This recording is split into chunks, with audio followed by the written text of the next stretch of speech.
right, so it is Monday morning and this thing is looking good. All of the primer, has dried that we laid on it on Friday that we spotted in on the last video, all of our issue spots. None of this stuff come back. None of this stuff bubbled up. I don't know if you can slightly see in the reflection right there as I walk it, you'll see an outline right here. If we look at that, that's shrink back. Okay, so see that right here? See that line? That's where the primer has tightened up. That's why you let this stuff shrink back or weaken. You don't jump right on top of it next day if you can help it, especially on a nicer job like that. But none of this is bubbled up, so we got rid of all the issues are all gone. We now have a good layer over the whole entire car. We have the old layer that's still there, and we have these couple new spot in areas. So I'm not going to time lapse all this blocking. We've got a couple other small things, customer job stuff to paint boat motor covers and stuff today. And our flip cars, our dealerships and stuff like that. So we're just gonna be kind of blocking on this throughout the day, but by 5 p.m. this afternoon we plan to have this thing clean, the booth clean, and this sitting in the booth drip drying overnight so we can start taping on this on Tuesday. So no time lapse on the blocking. I just wanted to show y'all what it looks like Monday morning, so there's no movie magic or think that anything was hidden, that none of these problem spots come back, nothing bubbled up over the weekend, no issues happened. It literally is just like it was. You can see shrink back and all this, which this is where it's blocking. This was, remember where I did that body work right here in the first video? So that's just where it was tightening up when Ed sanded it. And you can see all that darker area right there. You see how that's a dot? That darker, that's a little dent. It's a little dent.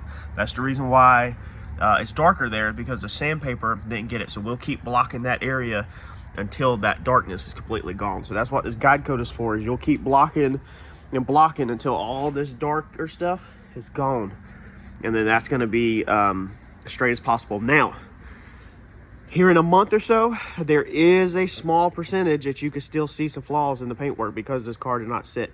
So to do this properly, you need to prime a vehicle. Honestly, it has to sit for a couple months. It has to bake and dry back, shrink back. All these products and stuff have to tighten up if you really want a high-end job.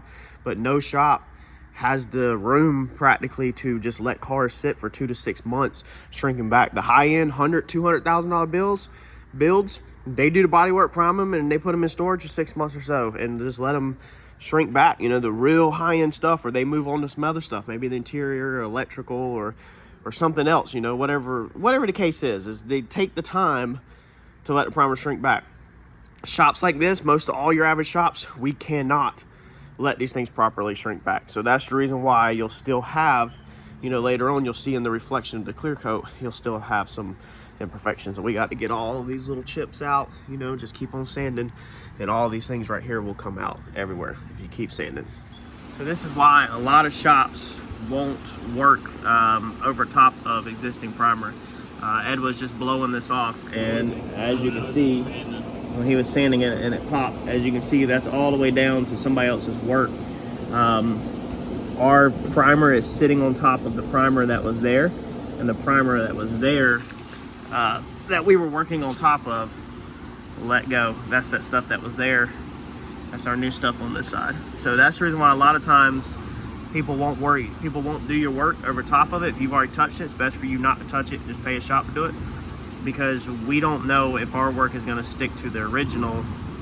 We're banking on that whoever originally put all that primer on did it right, and that they scuffed all this stuff up for adhesion. So like this car later down the road could have issues in different areas where our work is stuck to the car, but the work that we were working on top of lets go of the car. And this honestly, and I think this had a quarter panel put on it, this honestly looks like black e-coat, like somebody didn't scuff up the e-coat good and put primer on it. Because if you look in here, the quarters look like they have been replaced. So it looks like somebody just didn't prep good and put primer or something over top of not good prepped e-coat. And if this is a new quarter, there's no reason to be putting primer over this brand new quarter. Not now, if you bring it to the body shop and we put primer on it to block, but there's no reason for you to put primer on a brand new quarter panel. It's just, you're just layering more product and just chancing more failure. So if you replace the quarter panels, really when you take it to the body shop, we should be seeing black e-coat. We shouldn't be seeing primer. You can body work in wherever you welded the quarter on, but the actual center of the quarter, just don't touch it. Let the body shop do that. Passenger side, same exact story. Is we were going over top of the whitish gray primer. There's the red, there's the white and gray. We're over top of that. This busted down all the way under the white. So whoever put the whitish light color gray, you can see right there, that primer's felling and popping off in places that aren't sanded. So I bet you they sanded all their flats, stuff like normal. But then when they got to the detail work, the real detail work of inside here, inside all these little areas, that's where they started taking look go right there too, so it probably has the most material right there also. Yeah, so it's like that's where they stopped, or they missed. I'm not gonna say they purposely did it, I don't know who did it, but whoever missed and the product did not adhere good oh, excuse me, inside areas like that.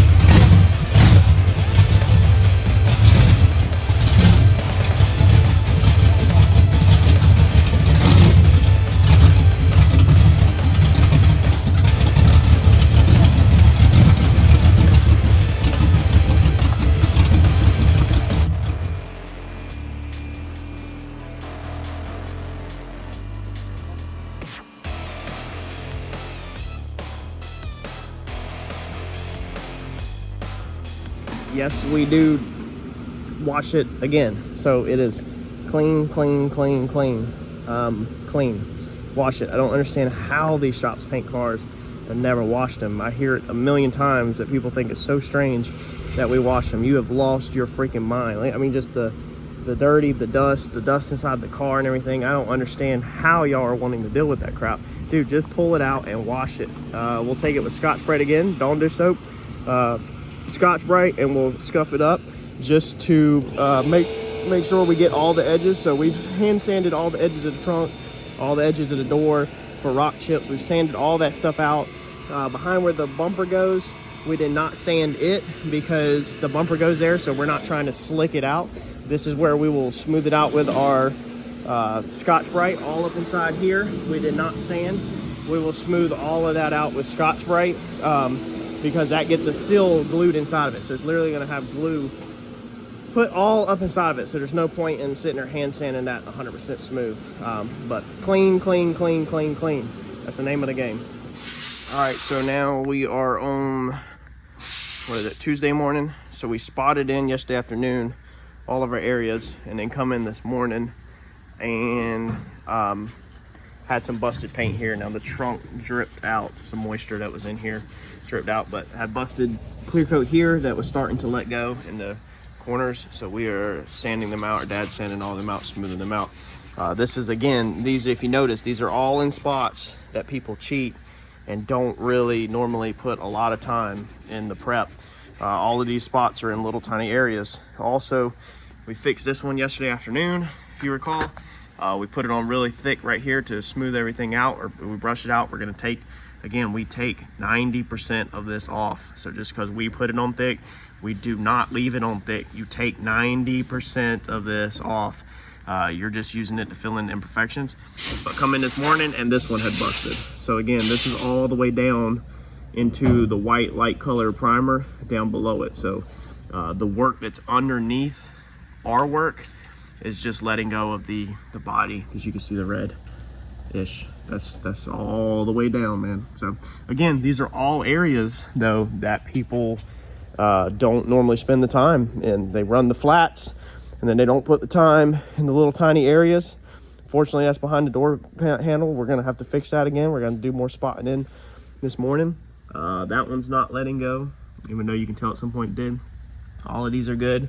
And then if you remember, we had that failure where it let go inside here. So again, just very common on this car that it's popping everywhere that is not a flat that would have took hand work, detail work. It's popping on. So cleaning everything up. This where the water ran down it overnight when it's dried.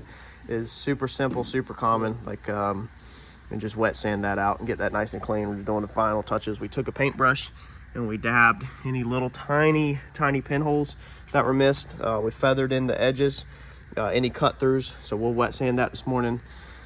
All these little tiny pinholes, we just, hit with a little brush. All right, so we're gonna take a moment to go ahead and educate a little bit. So if you know everything, this is definitely the time for you to exit out the video, because we're about to go over some very basic stuff to help people that are not familiar with paint and body work and don't know anything understand kind of what's happening with this car and what could be happening with your car if you purchased a vehicle that has already been painted, has felling factory paint, such as the GM. You'll see GM white vans and stuff like that where the paint's coming off. Okay, this applies to that. Or if you bought a vehicle that's in primer and you're painting over top of it, such as we did, and you don't want to strip down to the metal. Gotta understand, everybody can't afford to strip down to the metal. Every vehicle is not worth stripping down to the metal. This vehicle would have been amazing to strip down to the metal, but the customer would have been $10,000 all day long to sand all that stuff off and to go all the way back down and build it all the way back up. They would have been well over their budget, well over. So that cannot happen to every car. I know some people will jump in the comments and are just gun-ho about, you gotta strip it down, you gotta strip it down. You can't do that on every car. But let's explain what's happening in basic. All right, so we're gonna come over here to our dry erase board. So if we have the car right here, okay, and then somebody sanded on the car, and then they put primer over it. Let's say they missed the sanding spot there, okay? Maybe somebody come in again and layered it again. This can go over and over and over as many times as you want. Let's see here. Okay, primer. Then we come in, we sand their primer, and then we go over top of it. So this is our new primer, okay? Our primer is stuck to their primer because we prepped their primer correctly. We sanded everything, we prepped the area. But remember this right here where they didn't sand it and they went primer over it? If this primer breaks right here, it takes everything all the way up through with it. So sometimes when you see paint felling on cars or whatever and you quick to blame it on the shop, you gotta understand that sometimes the shop is painting over top of the problem. Now, the correct way to do it is when you get this car in and this primer has already been laid, grind it all the way down to the car. Strip the car all the way down, sand it, put new primer over top of it.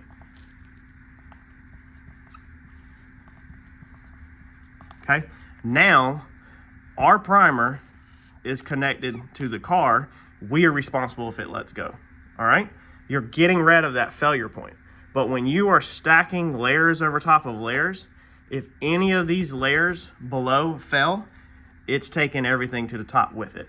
That's the issue with painting over top of existing paint. This could be paint, this could be primer, this could be OEM white GM paint that has failed, and then you go in and you try to patch over top of it, and then it lets loose and takes everything off with it, okay? Any situation that you're going over top of stuff and you're not going back down to the car, you're gambling that you did your work right, but the work underneath it was done wrong, and it's gonna take everything with it. That is what's happening with this car in certain areas.